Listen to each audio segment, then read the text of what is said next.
Hello बच्चों, आज हम पढ़ने वाले हैं मौर्य साम्राज्य के सबसे लास्ट पॉइंट अशोक के बारे में। किसके बारे में? अशोक के बारे में।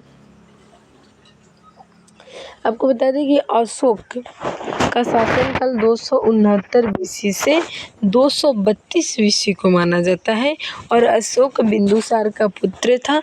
बिंदुसार का 2 पुत्र अशोक और सुसीम था। सुसीम को तक्षशिला का गवर्नर नियुक्त किया गया था। अशोक को अवंती का, जब तक्षशिला में क्या हो गया, विद्रोह हो गया, तो उसको सुसीम नहीं दबा पाया। देन तक्षशिला के विद्रोह को किसने दबाया? अशोक ने दबाया और अशोक को उत्तराधिकारी घोषित कर दिया गया। लेकिन जैन ग्रंथ कहता है कि अशोक बिना पिता की अनुमति से गद्दी पर बैठ गया था, जबकि बौद्ध ग्रंथ कहता है कि अशोक अपने 99 भाइयों के मारने के पश्चात गद्दी पर बैठा था। उसके बाद बात करें तो बौद्ध ग्रंथ के महाबोधि वंश के अनुसार अशोक 4 वर्षों तक उत्तराधिकारी का युद्ध लड़ा था। कितने वर्षों तक? 4 वर्षों तक उत्तराधिकार का युद्ध लड़ा था। साथ ही बौद्ध धर्म के दिव्यावदान के अकॉर्डिंग क्या कहा गया है उसको हम देखने जा रहे हैं।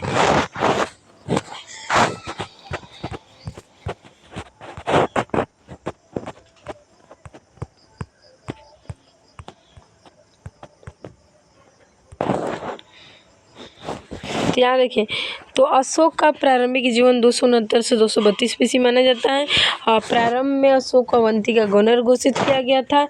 शैव धर्म अपनाया है। राजत रंगनी से पता चलता है कि अशोक किस धर्म को अपनाया था? शैव धर्म को अपनाया था।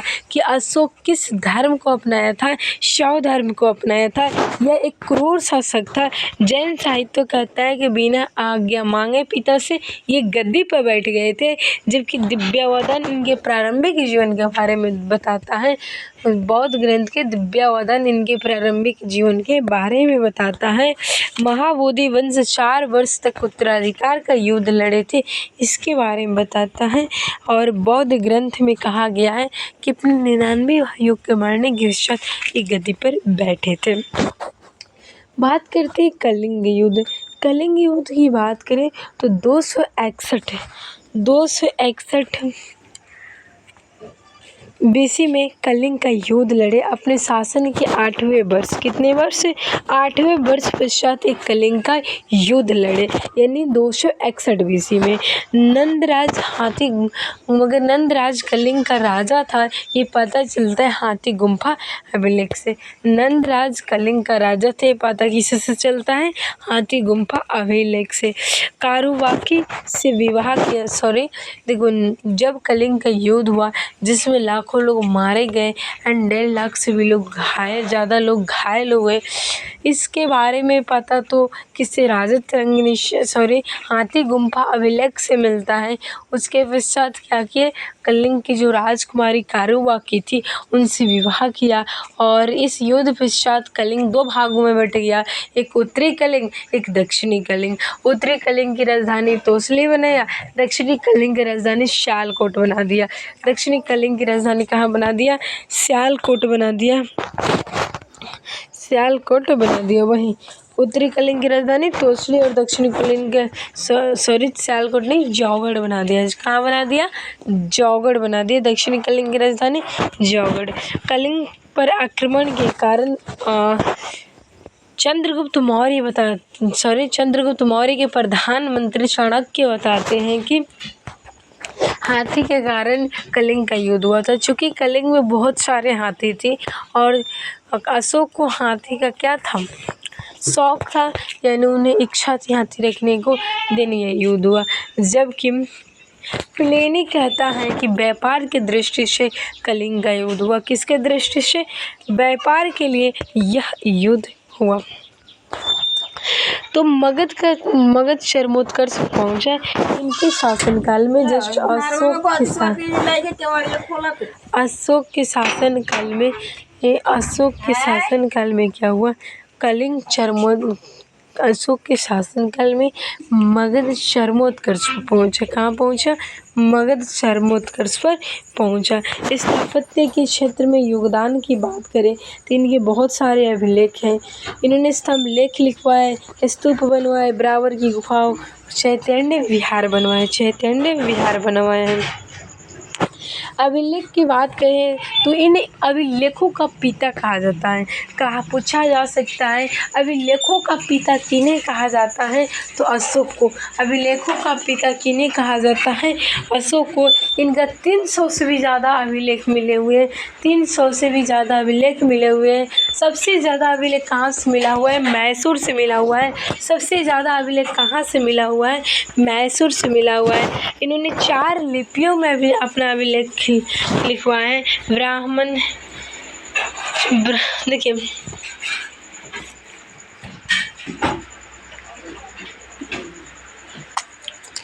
चार लिपियों में अपना लेख खुदवाए हुए हैं। कौन कौन लिपि हैं? तो याद रखिएगा, Brahmi, Kharosthi, Greek, Aramaic. Brahmi, Kharosthi, Aramaic, Greek या Greek Aramaic. Brahmi, Kharosthi, Greek, Aramaic. सबसे ज़्यादा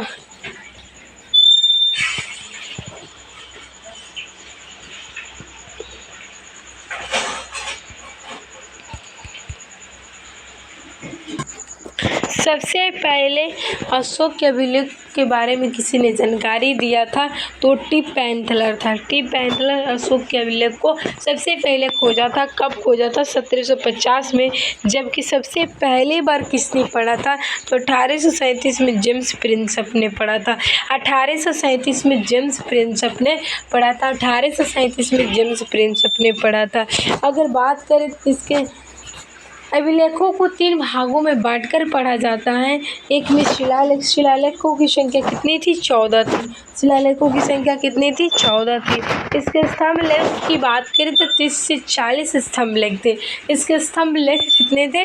स्तंभ लेख 30 से 40 स्तंभ लेख थे। स्तंभ लेख कितने थे? 30 से 40 स्तंभ लेख थे। लौह स्तंभ सबसे पुराने स्तंभ माना जाता है। इसके लौह स्तंभ जो है ना, सबसे पुराने स्तंभ माना जाता है।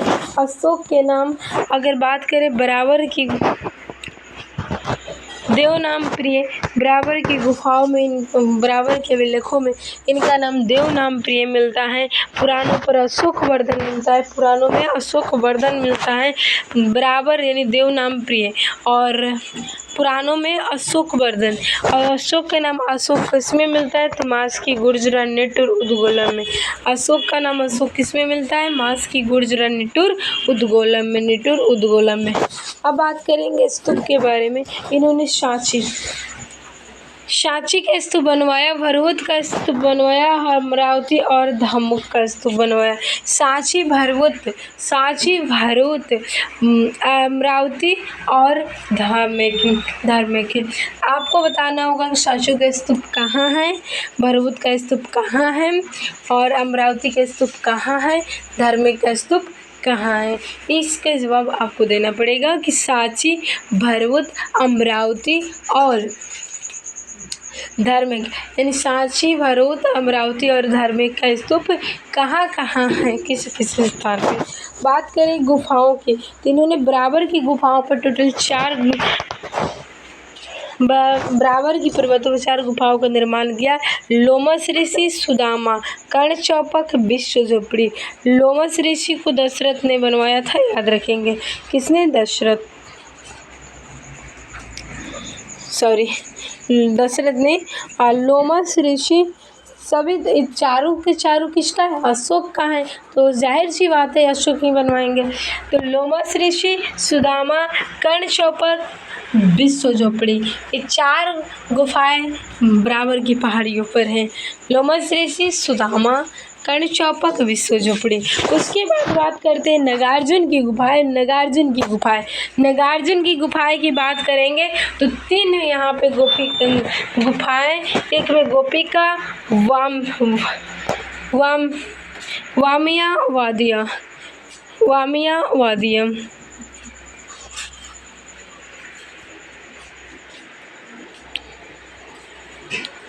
गोपिका वामिया वादिया, गोपिका वामिया वादिया, गोपिका वामिया वादिया, गोपिका वामिया वादिया। इस चीज़ को याद रखेंगे। वामिया वादी, वादिया नहीं वादी थी। गोपिका वामिया वादी थी। कौन कौन हो जाएगा? गोपिका वामिया वादी थी। अगर बात करें चैत्य और व्यवहारों की, तो चैत्य क्या होता है? बौद्धों के पूजा स्थल होता है। चैत्य का मतलब बौद्धों के पूजा स्थल। चैत्य का मतलब क्या होता है? बौद्धों के पूजा स्थल। विहार रहने का स्थान होता था, विहार रहने का स्थान होता था। बौद्ध धर्म का अनुसरण इन्होंने कलिंग के युद्ध के पश्चात कर लिया। बौद्ध धर्म का अनुसरण किसके द्वारा किया गया? तो अशोक के द्वारा किया गया, लेकिन कलिंग के युद्ध के पश्चात।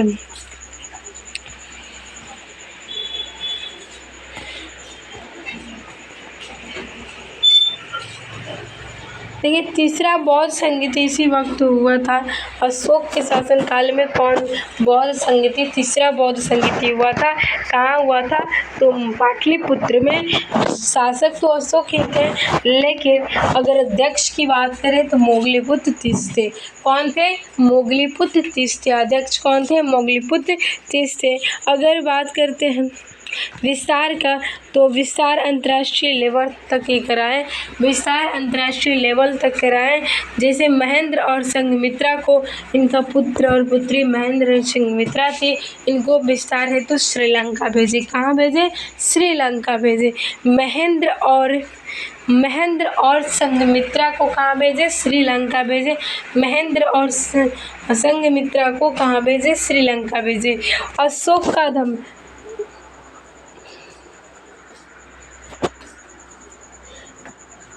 अशोक के धम्म में क्या क्या चीज़ था, इसको समझेंगे।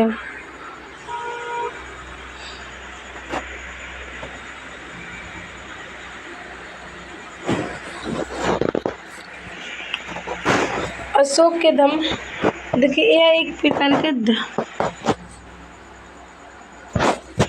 अशोक ने एक नया धम्म अशोक का धम्म अपनाया, एक नया धम्म अशोक का धम्म अपनाया, जिसका वास्तव में अर्थ क्या होता है? आचरण संहिता। और धम्म नहीं, उसका अर्थ होता है आचरण संहिता। और इसकी जानकारी कहाँ से मिलती है? भैरवी वैराट शिलालेख से मिलती है। भैरवी वैराट शिलालेख से मिलती है इस धम्म के बारे में। और इसमें क्या कहा गया है? जियो और जीने दो। ठीक है, इसमें कहा गया है कि जियो और जीने दो, बड़ों का सेवा करो, अपना धर्म अपनाओ, आजीविका चलाने के लिए कुछ काम ही करो। ठीक है, ये बातें कहा गया है। राहुल सूक्त में इसकी चर्चा मिलती होगी। ऐसे में भैरवी अभिलेख में तो देख ही लिए, और साथ में आपको भैरवी शिलालेख से ही, भैरवी अभिलेख से ही क्या मिलता है? बुद्ध के त्रिरत्न के बारे में जानकारी मिलता है। किसके बारे में? बुद्ध के त्रिरत्न के बारे में जानकारी मिलता है। उसके बाद बात करें थोड़ा सा और है, सांची का जो स्तूप है वह स्वतंत्रता पश्चात राष्ट्रीय प्रतीक के रूप में अपनाया गया। किसका? सारनाथ का जो सांची का स्तूप है, सारनाथ का स्तूप है, वह राष्ट्रीयता के पश्चात किसके रूप में अपनाया गया? स्वतंत्रता के प्रतीक के रूप में अपनाया गया। स्वतंत्रता के प्रतीक के रूप में अपनाया गया। और ये कहा जाता है कि असम उनका भाग, उनके क्षेत्र का भाग नहीं था, क्योंकि असम से कोई भी अभिलेख नहीं मिला है। असम से कोई अभिलेख मिला है क्या? तो जी नहीं, असम से कोई अभिलेख अभी तक नहीं मिला है। अब बात करते हैं अंतिम शासक। इनके बाद दशरथ, ये सारे लोग शासक हुए, लेकिन इस वंश के अंतिम शासक कौन था? तो बृहद्रथ था। इस वंश के अंतिम शासक कौन था? तो याद रखेंगे बृहद्रथ था। इस वंश के अंतिम शासक कौन था? तो बृहद्रथ था। पतन के कारण क्या क्या है? तो कमज़ोर उत्तराधिकारी, श्योर सी बात है, जब कमज़ोर उत्तराधिकारी रहेंगे तो पतन होना तय है। श्योर सी बात है, जब कमज़ोर उत्तराधिकारी रहेंगे तो पतन श्योर है। उसके बाद सैन्य विफलता, मगर सेना जब विफल हो जाएगी तो पतन तो आवश्यक हो जाएगा। उसके बाद अर्थव्यवस्था भी कमज़ोर हो गई, अर्थव्यवस्था कमज़ोर हो गई, अर्थव्यवस्था कमज़ोर हो गई। मेरे साथ आप याद कर सकते हैं कि कमज़ोर उत्तराधिकारिता, सैन्य विफलता था, अर्थव्यवस्था कमज़ोर हो गई, व्यापार व वाणिज्य में कमी आई, प्रशासनिक शिथिलता हो गई, क्योंकि अशोक को दान देने की प्रवृत्ति ने भी इस राजकोष को खाली कर दिया, यानी साम्राज्य के राजकोष को खाली कर दिया। रोमिला थापर कहते हैं कि यहाँ पे केंद्रीय प्रशासन था, यहाँ पे क्या था, केंद्रीय प्रशासन था, जिससे साम्राज्य के हर तरफ अच्छे से प्रशासन का संचालन नहीं हो पाया, अच्छे से प्रशासन का संचालन नहीं हो पाया। तो अगर पतन का अगर कारण पूछा जाए तो कमजोर उत्तराधिकारी, सैन्य विफलताएं, अव्यवस्थित अर्थव्यवस्था कमजोर, व्यापार वाणिज्य और प्रशासनिक शिथिलता, साथ में राजकोष खाली पड़ गया, अशोक के दान देने की प्रवृत्ति ने उनसे खाली। रोमिला थापर कहते हैं कि मौर्य साम्राज्य में क्या था, मौर्य साम्राज्य में क्या था, केंद्रीय प्रशासन था। इस बात को याद रखेंगे। नेक्स्ट बढ़ते हैं, मौर्य प्रशासन के बारे में बात करते हैं। किसके बारे में, मौर्य प्रशासन के बारे में। तो प्रथम केंद्रीकृत साम्राज्य मौर्य प्रशासन था, प्रथम केंद्रीय साम्राज्य मौर्य प्रशासन था। भारत का एकीकरण कर दिया था। यह साम्राज्य कम या अधिक कल्याणकारी राज्य था, कुछ कम कल्याणकारी, कुछ राज्य अधिक कल्याणकारी था। राजतंत्र संप्रभु हो गया था, राजतंत्र क्या हो गया था, संप्रभु हो गया था। यह एक पितृसत्तात्मक राजतंत्र था। इस बात को भी याद रखेंगे, राजतंत्र संप्रभु हो गया था और यह एक पितृसत्तात्मक राजतंत्र था। कैसे राजतंत्र था, पितृसत्तात्मक राजतंत्र था। वही कह रहे हैं प्रशासन के स्रोत कौन कौन है, अर्थशास्त्र, इंडिका, अशोक के अभिलेख है। अर्थशास्त्र इंडिका है, अशोक के अभिलेख है। अर्थशास्त्र यानी मेगास्थनीज के अर्थशास्त्र, चाणक्य के अर्थशास्त्र, मेगास्थनीज की इंडिका और अशोक के अभिलेख से इसके बारे में जानकारी मिलती है। शासन व्यवस्था की विशेषताएं क्या थी, प्रथम केंद्रीकृत राज्य था, निरंकुश राजतंत्र था, कुछ राज्य कल्याणकारी था, कम कल्याणकारी और अधिक कल्याणकारी दोनों था। अगर राजतंत्र की बात करें तो यह पितृसत्तात्मक राज्य था। कैसा राज्य था, पितृसत्तात्मक राज्य था। चाणक्य की अर्थशास्त्र की बात करेंगे, चाणक्य की अर्थशास्त्र तो शासन की व्यवस्था के बारे में जानकारी देता है। चाणक्य की अर्थशास्त्र शासन व्यवस्था के बारे में जानकारी देता है। वह राजा के कर्तव्य को बताता है, सप्तांग सिद्धांत और संप्रभुता के सिद्धांत को बताता है। राजा के कर्तव्य यानी सप्तांग सिद्धांत और संप्रभुता के सिद्धांत को बताते हैं और कल्याण के बारे में बताते हैं। ओके, कल्याण के बारे में बताते हैं और उन्होंने उसके अर्थव्यवस्था के बारे में भी बताया। चाणक्य ने वहाँ के मौर्य साम्राज्य के अर्थव्यवस्था के बारे में बताया, समाज के बारे में भी बताया, समाज का वर्गीकरण भी बताए हैं और अर्थव्यवस्था को भी बताए हैं। साम्राज्य के विभाजन के बारे में बात करें, साम्राज्य के विभाजन को चार प्रांतों में साम्राज्य के विभाजन को चार प्रांतों में बताया गया है। चार प्रांतों में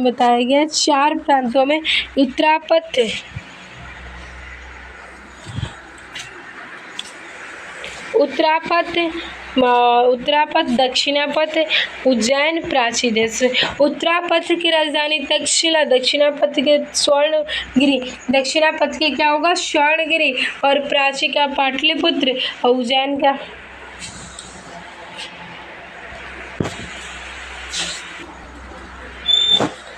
तो ये चारों विभाजन किसने किया है? तो चंद्रगुप्त मौर्य ने किया है। उत्तरापथ की राजधानी तक्षशिला, प्राची देश का पाटलिपुत्र, उज्जैन का अवंती, दक्षिणापथ का स्वर्णगिरी। लेकिन अशोक बाद में कलिंग को जीता और कलिंग को भी शामिल कर लिया। कलिंग को पांचवा प्रांत बनाया गया, कलिंग को शामिल कर लिया गया। कलिंग, उत्तरी कलिंग, दक्षिणी कलिंग में उसका विभाजन हुआ। उत्तरी कलिंग की राजधानी तोसली और दक्षिणी कलिंग की राजधानी क्या हो जाएगा? जौगढ़। दक्षिणी कलिंग की राजधानी क्या होगा? जौगढ़ होगा।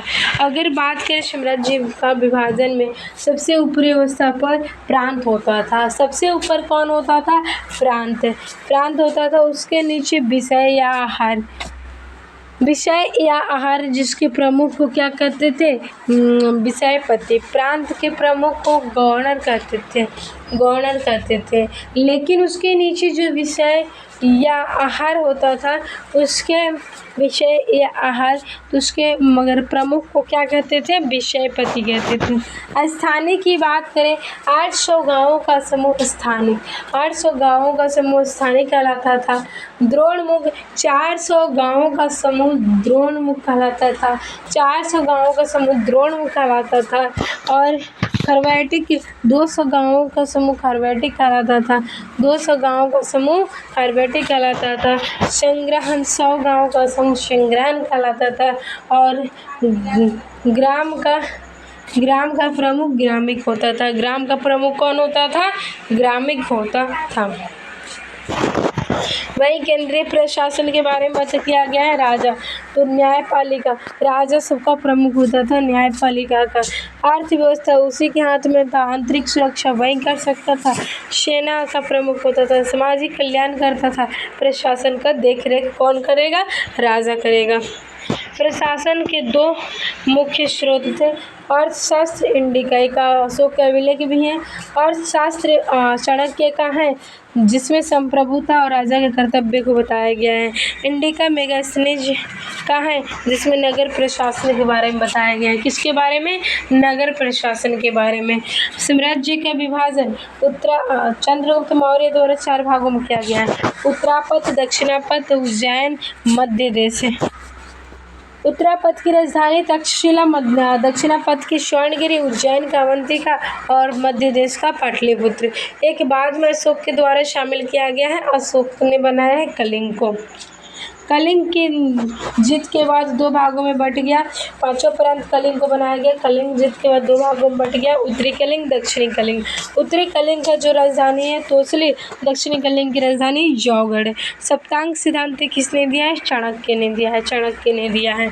सप्तांग सिद्धांत में कौन कौन चीज़ होता है? तो राजा, सबसे ऊपर कौन होगा? राजा, उसके नीचे अमात्य, सबसे ऊपर राजा, उसके बाद अमात्य। भूभाग दुर्ग, ऐसे याद रखें, राजा अमात्य भूभाग दुर्ग, राजा अमात्य भूभाग दुर्ग, 4 को याद हुआ। उसके बाद वाला कोश मित्र, राजा अमात्य भूभाग दुर्ग, बाला कोश और मित्र, बालाकोश मित्र। इसको याद इस तरह से आप कर सकते हैं। सप्तांग सिद्धांत की बात करें तो टोटल कितना होगा? 7। राजा, अमात्य, भूभाग, दुर्ग, बालाकोश मित्र। नेक्स्ट बढ़ते, बालाकोश मित्र। राजा, अमात्य, भूभाग, दुर्ग, बालाकोश मित्र। अर्थशास्त्र में उल्लेखित है 18 तीर्थ के बारे में, 27 अध्यक्ष के बारे में। अर्थशास्त्र जो चाणक्य के अर्थशास्त्र है, उसमें 18 तीर्थों के बारे में बताया गया है, 27 अध्यक्ष के बारे में। साम्राज्य में 8 इकाइयों में विभाजन था। ये कहा गया साम्राज्य का कितने इकाइयों में विभाजन था? 8 इकाइयों में विभाजन था। शासन के 4 स्तंभ था, ये भी बताया गया है। नगर प्रशासन के बारे में किसने बताया? तो मेगास्थनीज ने। साम्राज्य के विभाजन, साम्राज्य का प्रमुख सम्राट कहलाएगा। प्रांत का प्रमुख गवर्नर या कुमारमत्य कहलाएगा। और या विषय का प्रमुख विषयपति, आहार या विषय का प्रमुख विषयपति। स्थानिक 800 गांवों का समूह होता था जिसके प्रमुख स्थानिक कहते थे। स्थानिक 800 गांवों का समूह होता था जिसके प्रमुख को स्थानिक कहते थे। द्रोणमुख 400 गांवों का समूह होता था, जिस 400 गांवों का समूह, और कर्वाटिक 200 गांवों का समूह होता था। संग्रहण 100 गांवों का समूह, इसके जो प्रमुख होते हैं उसे संग्राहक कहते थे। ग्राम का क्या होता था? प्रमुख ग्रामिक होता था। अन्य अधिकारी की बात करें, अन्य अधिकारी जिसे राजुक क्या करेगा? कर संग्रहण, न्यायिक शक्ति इसमें नहीं था। राजुक कर संग्रहण करता था। राजुक, मान लो राजू यानी काजू का क्या है? राजू ले रहा है बहुत ज़्यादा टैक्स यानी कर, तो राजू कर संग्रहण करता है। और न्यायिक शक्ति था। महामात्र कौन होता था? नगर प्रशासक। महामात्र यानी नगर प्रशासक। नगर, महानगर होता है ना, तो महा से याद रखेंगे महानगर, नगर प्रशासक। महामात्र कौन होता था? नगर प्रशासक होता था, नगर प्रशासक। प्रदिष्टि, आर्थिक सर्वेक्षण कौन करेगा? प्रदिष्टि करेगा। आर्थिक सर्वेक्षण, आर्थिक प्रदेशी यानी देशी से देशी याद रख लेना, प्रदेशी। तो जब प्रदेशी यानी देशी या देशी याद रख लेना। देशी से देशों का क्या करना? सर्वेक्षण करना है। वो भी कैसा सर्वेक्षण? आर्थिक सर्वेक्षण। तो प्रदेशी के कौन से हो जाएंगे? तो आर्थिक सर्वेक्षण। और प्रतिवेदक राजा के सूचना दाता था। यहाँ प्रतिवेदक या द है, द इसमें भी सूचना दाता द है, ठीक है। तो याद रखेंगे राजू कर संग्रहण करता, महामात्र नगर प्रशासन, प्रदेशी आर्थिक सर्वेक्षण एंड प्रतिवेदक। तो क्या हो जाएगा? राजा के सूचना दाता था, यानी राजा को सूचना देता था। नगर प्रशासन के बारे में बात करें तो मेगास में 6 समितियों की बात करता है। कितने समितियों की बात करता है? 6 समितियों की बात करता है। उद्योग संचालन एवं उद्योग संचालन एवं उत्पादन की बात करता है। विदेशियों का आंकड़ा रखता है। जीवन व मृत्यु का आंकड़ा के बारे में बात करता है। व्यापार व वाणिज्य का सर्वेक्षण करता है। माल की बिक्री एवं खरीद की बात करता है। बिक्री कर की बात करता है। यानी 6 समितियों की चर्चा की गई है। उद्योग संचालन व उत्पादन, विदेशियों का आंकड़ा, जीवन व मृत्यु का आंकड़ा, व्यापार व वाणिज्य का सर्वेक्षण, माल की बिक्री एवं खरीद, बिक्री कर। याद रहेगा? उद्योग संचालन एवं उत्पादन, विदेशियों का आंकड़ा, जीवन व मृत्यु का आंकड़ा, व्यापार व वाणिज्य का सर्वेक्षण, माल की बिक्री, माल एवं खरीद की बिक्री, माल की बिक्री एवं खरीद और बिक्री कर। यानी कहने का मतलब है 6 समितियाँ उद्योग संचालन में उत्पादन से संबंधित था। विदेशियों का आंकड़ा, जीवन और मृत्यु का आंकड़ा लिया जाता था। व्यापार वाणिज्य का सर्वेक्षण, माल की बिक्री एवं खरीद और बिक्री कर के बारे में बात था। 2 प्रकार के गुप्तचरों की चर्चा हुई है। गुप्तचरों के प्रमुख को महामात्य कहा जाता था। गुप्तचरों के प्रमुख को क्या कहते थे? महामात्य। गुप्तचरों के प्रमुख को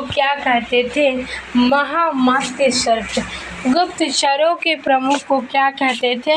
महामात्य। चाणक्य ने गुप्तचरों को गुण पुरुष बताया है।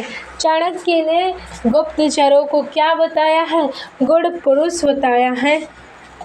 2 प्रकार के गुप्तचर थे, एक संस्थान, एक संचरी।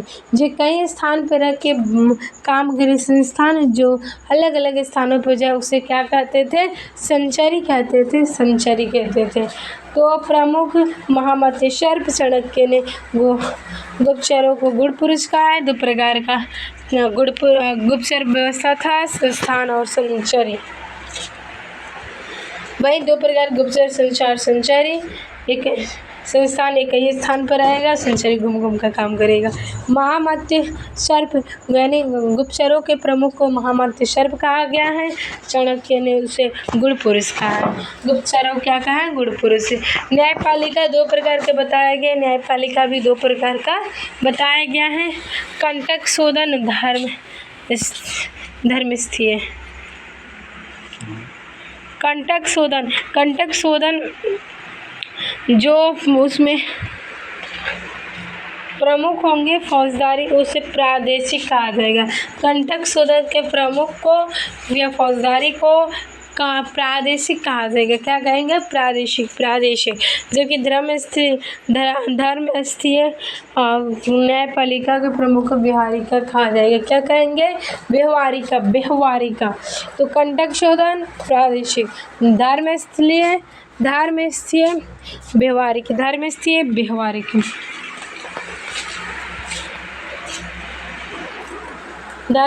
व्यवहारिक। और बात करें समाज का वर्गीकरण तो एक सिपाही एवं योद्धा, मजिस्ट्रेट, सभासद, चरवाहे।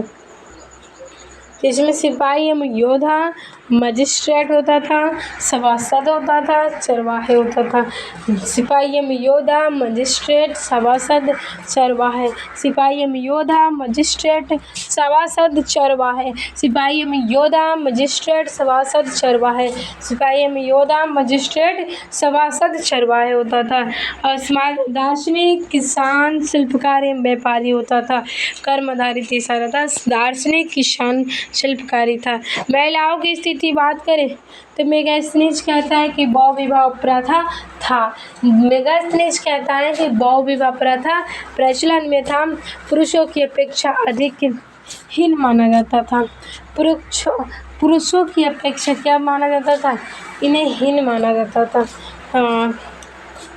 आपको बता दें कि चंद्रगुप्त मौर्य के प्रधानमंत्री चाणक्य का कहना है कि महिलाओं की स्थिति अच्छी नहीं थी, जबकि इनको मेगास्थनीज कहते हैं कि अच्छी थी।